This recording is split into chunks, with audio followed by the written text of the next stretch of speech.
Okay guys, it's biology time. Let's get started. Sorry guys, I felt the need to do it. I haven't used my green screen in any of my bio videos, so thought it would be a fun addition to do that at the beginning. Okay, well, chapter 12. It's basically chromosomal inheritance and genetic inheritance as we know it today.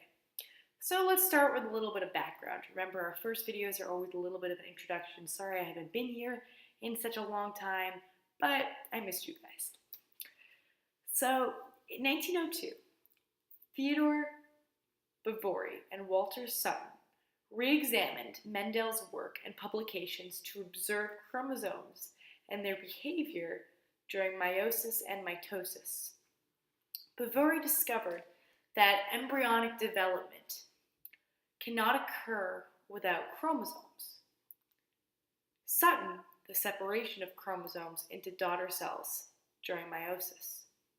Their conclusions are responsible for the basis of the chromosomal theory of inheritance, which states that chromosomes are the genetic material responsible for the inheritance of traits.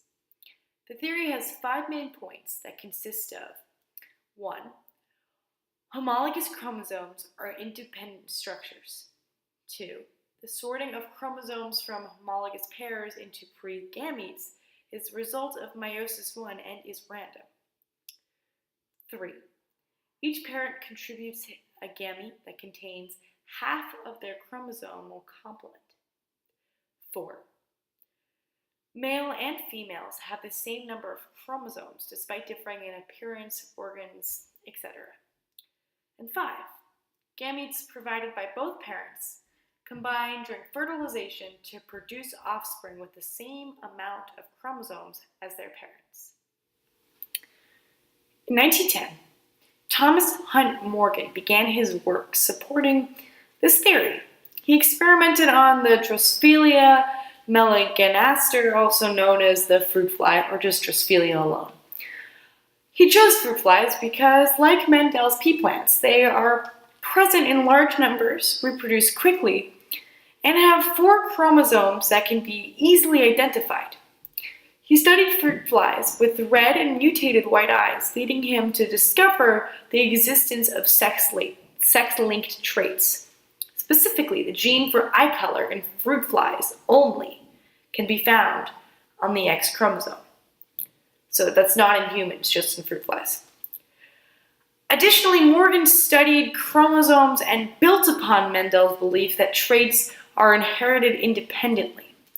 Mendel's theory is built upon the principle that random segregation of chromosomes, and that was the model for Mendel's theory.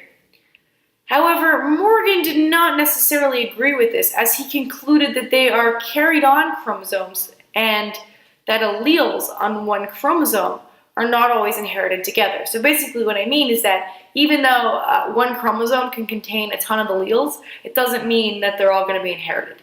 And we'll get to there in a second. He understood that genes somehow became unlinked during meiosis, which was soon to be coined as crossing over by Franz Janssen. If you remember from meiosis, which I did not do a video on, but you should know if you're watching this. This explained how certain alleles could be physically exchanged between chromosomes.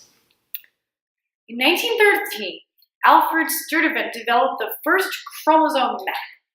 A chromosome map is a visual representation that illustrates gene location on chromosomes in relationship to each other.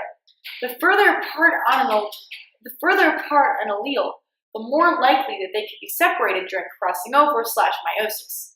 He created a unit that measures the probability of recombination, also known as crossing over, called centimorgans, which is illustrated as CN, which you can see right here. The recombination frequency of 0.01 is equal to 1 centimorgans. He was able to show that genes can be perfectly linked or perfectly unlinked. Specifically, a recombination frequency of less than 50 shows them being almost perfectly linked.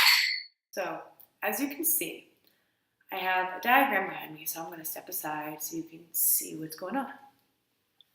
So, in the middle, actually, I'm going to point. In the middle, you have the genetic map, which was what I was telling you about. And like I said, if you have anything higher than 50, so let me get color here. So because all of that is higher than 50, there's a very, very high chance that it's going to separate. Anything past if crossing over occurs, because remember, crossing over is random. So here, above the 48.5 and below, so that either codes for long R stay, or gray body, short R stay, or black body. Those are almost always going to stay together during crossing over. So as you can see here, I listed the possible genes, the possible traits that the gene could be coding for. So you can see the mutant and the wild type, which is the normal gene. So that's it. And now we'll be doing karyotypes in the next video and like chromosome